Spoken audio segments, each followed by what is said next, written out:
me se në herë dhe bla. Mirë se u gjeta. Përshëndetje dhe urime për kanalin e ri, Albania që keni filluar në Greqi, kanalin juaj dhe yni i gjithë shqiptarëve të Greqisë. Ju uroj suksese dhe shëndet në punën tuaj. Ju faleminderit. Sa po e kthyer nga puna asti, apo jo? Po, isha në punë sot. Tani sa po ktheva dhe ju përgjigja thirrjes tuaj për këtë intervistë. Çfarë bëhet? Në moshën që jam unë nuk mund bëj punë të mëdha, por gjithsesi të justifikoj një pak sepse duhet paguaj qiran e shtëpisë. Unë bëra sot punën e gjiburosit, bashkëranit. Kisha nisur nga dje dhe përfundova sot. Deri kur do vazhdojmë? Këtë pyetje nuk e bëni vetëm ju, ma bëjnë edhe pjesëtarët familjes time. Janë dy probleme. Problemi i parë është edhe i shëndetit, sepse këtu nuk kemi mënyrë tjetër të mbijetojmë, por edhe dyta është ekonomik, sepse qerat janë të larta, çmimet janë rritur, dhe në këto kushte ne nuk mund të përballojmë dot tjetër normalisht. Kështu që detyrohemi të punojmë. Dhe unë mendoj që sa të kem mundësi fizike, sa të na bëj këmba dhe dora, do përpiqemi të punojmë sepse jeta sedentare, qëndrimi në shtëpi pa punë, si thon dhe plot tjerë që kanë provuar, nuk është aq i mirë. Prandaj do përpiqem me gjithë mundësitë sa akoma energji kam të punoj. Natyrisht sipas aftësive fizike. Asë kemi në vitin 2025, sa për jemi bashkë moshatar të dy. Ne do të punojmë që jam 71 vjeç dhe ti je 77 vjeç, apo jo? Po, 77 plotsoj tani. Pra ne kemi kaluar moshën mesatare të Greqisë që kanë 62-63 vjeç. Pra në moshën të punosh në moshën 77 vjeç. Është diçka absurde. Sot në nivel të Bashkimit Evropian. Pyetja është Astrid, sa i makinë sot? Vërteta është sepse ky është një imponim që kemi hyrë në këtë rrugë që vazhdojmë të punojmë akoma. Unë në Greqi kam rreth 3400 esma. Dhe me këto esma nuk marr asgjë, nuk përfitoj. Bile dhe pak ndihma që merrim, edhe ato na i pren nga bashkia me arsye sepse duhet sillni të dhëna nga Shqipëria për pasurinë dhe për çfarë kontribute dhe çfarë të ardhura keni nga Shqipëria. Vënia e këtyre kushteve nga shteti grek na imponon dy rrugë, ose të punojmë gjë në fund, ose të ikim me njëherë të marrim plaçka dhe të ikim që në vendin tonë. Për shkak të shumë kushteve dhe rrethanave që janë krijuar tani mbas 28 vjetëve jetë në Greqi, unë kam zgjedhur këtë rrugë.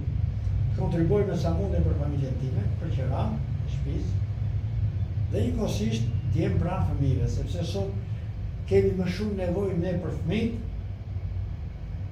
për të na ndihmuar për shëndetin se sa ata për ne. Kuptoj që është e kundërta, janë prindërit që mbajnë fëmijë. Po, unë do të kundërta sepse këtu kanë mjete jetese. Ne nuk na jepet kjo mundësi. Për mendimin tim, ky është një diskriminim që i bëhet emigrantëve shqiptar, jo vetëm të moshës tonë, po dhe ata që nuk jetojnë më dhe ata që po vinë në sër me neve për të punuar. Është një detyrim, është i pashmangshëm. Tu ka dy rrugë. O merresh plaçka të ri, o punoj që në fund. Rrugë tjetër nuk ka. Pra ne jemi në një anije po lundrohet po mbytet. Ne jemi në një anije që nuk ka kurs tjetër. Dhe mendimi im është sepse Greqia e ka adaptuar këtë platformë, jo sot, por prej shumë kohësh. Është e çuditshme. Sepse ne kërkojmë që të na njihen kjo vjetërsi. Dhe pristim ashtu siç bëri dhe Italia, që të bëjë një marrëveshje midis dy shteteve, që këto ensima që ne kemi të paktën në proporcion me kontributin që kemi dhe na njihet, na jepet diçka. Fakti që edhe pse nuk ka marrëveshje zyrtare të shkruar, mbajnë akoma marrëveshje të fshehta që ne nuk i njohim, na kërkohet çfarë pensioni merr ti në Shqipëri, i zbritet edhe atyre që dalin pension këtu, me ensima të plota, ju hiqet. Ju zbritet pjesa që kanë marrë në Shqipëri.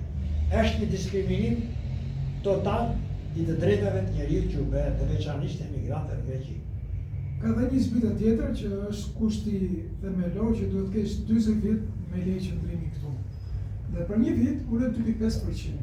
Domethënë, edhe ku person pushtet e emigrantit shqiptar këtu në Greqi që merr pension të plot, ka një zbritje duke me justifikimin se duhet të kesh 40 vjet leje qëndrimi në Greqi, që nuk do të na asnjë fund të botës. Ajo që ndodh këtu, fatkeqësisht. Shiko, pak më parë, para 2 vitesh u bën fillon negociata nëpërmjet drejtorive. Institucion. Ato ndaluan. Unë dëgjova kryeministin shqiptar që tha që ne po bëjmë negociata tha me Greqinë. Nuk e di se negociata me kryeministin. Mos ndoshta shikon edhe me Suadun, ai kryeministër? I nderuar shpëtim. Po. Ne kemi bërë dhe një intervistë bashkë dikur për pensionet. Në kohën kur drejtori i përgjithshëm Astrid Hado erdhi dhe të gjithë modalitetet teknike u përshtatë dhe eran dakord komisionet e përbashkëta, ndërqeveritare dhe ndërministrore të dy vendeve, ju më thatë se ka shpresa se do të bëhet. Dhe unë kam folur dhe unë kam thënë unë nuk shpresoj. Por se nuk shpresoj? Nuk ka vullnet politik. Nga pala greke nuk ka asnjë vullnet politik. Këtu janë 2 probleme për mua. Problemi i parë është ekonomik, Greqia është në monitorim ndërkombëtar për borxhet e mëdha që ka dhe e shfrytëzon këtë për qëllime të tjera. Shqipëria është në prag të integrimit dhe për realizimin e objektivave që shteti grek ka dhe shtetit tonë, e mban si mollë sherrë këtë, nuk e aprovon të na japi të drejtat tona që na takojnë me ligj sipas marrëveshjeve të Strasburgut dhe drejtave na takojnë. Ne duhet paguhemi për këtë. Ndërsa, aq sa kam njohuri me Egjiptin, Greqia ka një marrëveshje. Për çdo migrant që punon në Greqi, në moment i largimit i jepet njëkohësisht në formë monetare dhe koha e siguracionit i jepet në vlerë. Kurse ne nuk na jepet, po ky ligj është për të gjithë. Nuk është për të gjithë, sepse këta janë shumë selektiv. Numri i madh i shqiptarëve përdoret për arsye edhe ekonomike, por edhe për arsye në arritje objektivave që kanë grekët ndaj shtetit shqiptar. Shiko, unë nuk jam naiv dhe koha e ka vërtetuar. Greqia ka deklaruar dhe vitin e kaluar kryeministri deklaroi publikisht, kryeministri Mitsotakis tha që rruga e integrimit të Shqipërisë kalon në Athina. Kjo do të thotë që deri në 2030 ne duhet të matemi. Shteti shqiptar do të jetë shumë i kujdesshëm sepse për një problem fare të vogël këta do alarmohen. Këta kanë të drejta, ne nuk kemi drejta. Po çfarë presim ne kur këtu ka 18 vjet që nuk ka ardhur një kryeminist në rrugë zyrtare. Ka 18 vjet që nuk ka ardhur në rrugë zyrtare një president. Ka 18 vjet që nuk ka ardhur në rrugë zyrtare një ministër i punës. Pra, gjithë të mungesa, si mund të shpresojmë ne për një marrëveshje të tillë? Pra, cilë dhe përpjekje Shqipërisë për këto momente? Unë shikoj që nuk ka si përpjekje.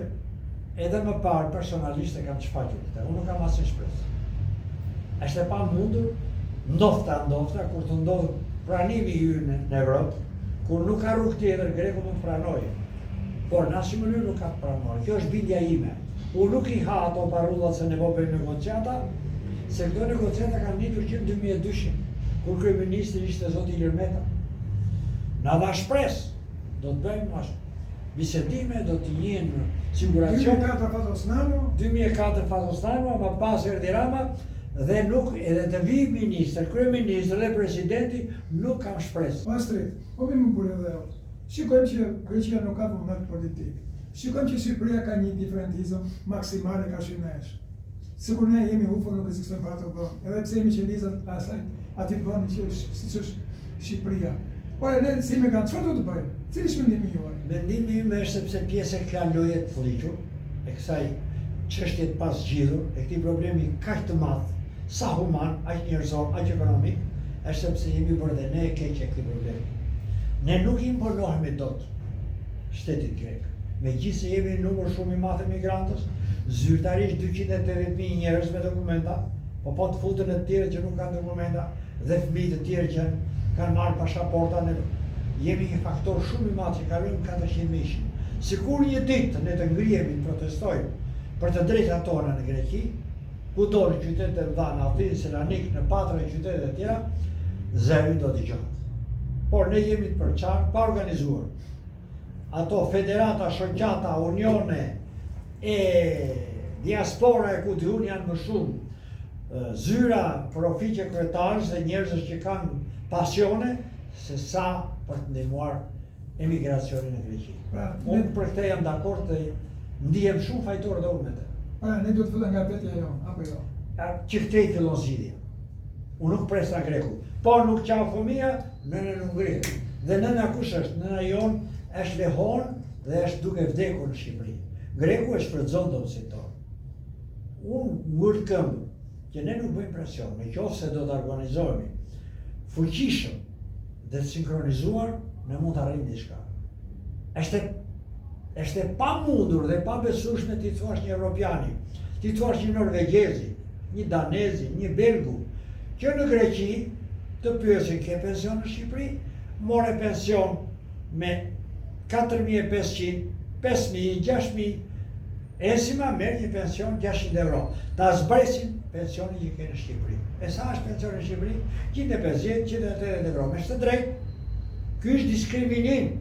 Greqia formalisht është vend evropian që i ka shkelur të gjitha klauzolat e drejtat me emigrantë. Shteti nuk ka fuqi. Nuk ka fuqi. As ta sensibilizoj Evropën nga frika e integrimeve, nga përgjegjësia nga mangësitë që ka në raport me Greqinë dhe me veten e vet. Prandaj unë nuk kam shpresë. Faktori vetëm jemi vetëm ne. Pra ne jemi robër të dy qeverive, në një kohë që rreth 30.000 moshatarët e mi dhe moshatarët e zotit Astrid, jo vetëm që kanë humbur kontributet e tyre të punës, si atyre 30 vjetër, po kanë humbur dhe vetë qëndrimit. Dhe sot ata mund të largojnë nga Greqia, po s'mund të kthehen më. Astrid, një mesazh në mbyllje. I nderuar shpëtim, më pëlqen sensibilizimi që bëni. Unë kam dorëzuar letrat për të marrë radhjen paramonisë. Vitin e 3 vjetori i më pashëm i radhjes paramonisë, më mbajtën peng 2 vjet me një copë letër, nuk mund të vija në Belgjikë te vajza. E njëjta gjë përsëritet tani. I kam dorëzuar më anë qershor. I dham dhe gishtat, shenjat dhe gishtat. Kur do ta marrun letë karton? Po, karton elektronik, pyeta avokatit dhe më tha të paktën do të vit.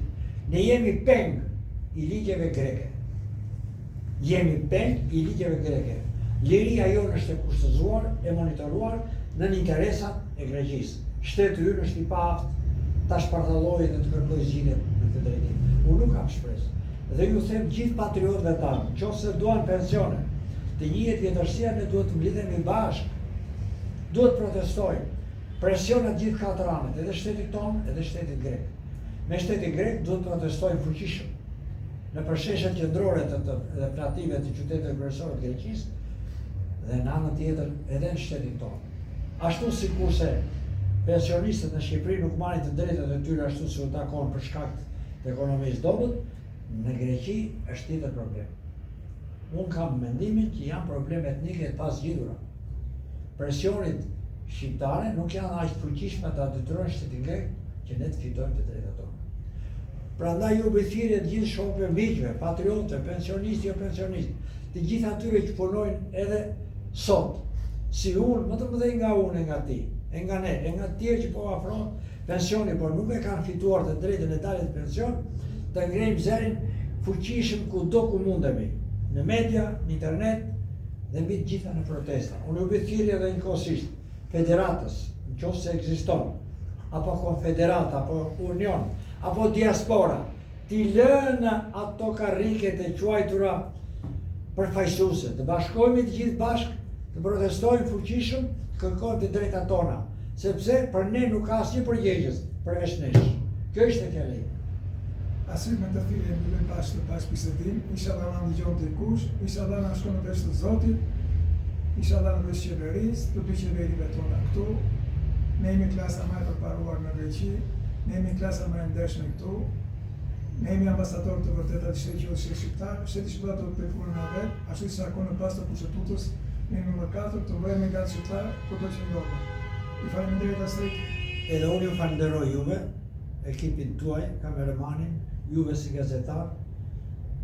Ta ngrini zërin jo sa tani, po dhe akoma më shumë dhe më shpesh. Ju përshëndes dhe ju falenderoj për që më dhe ju. Ne dëgjova thënas.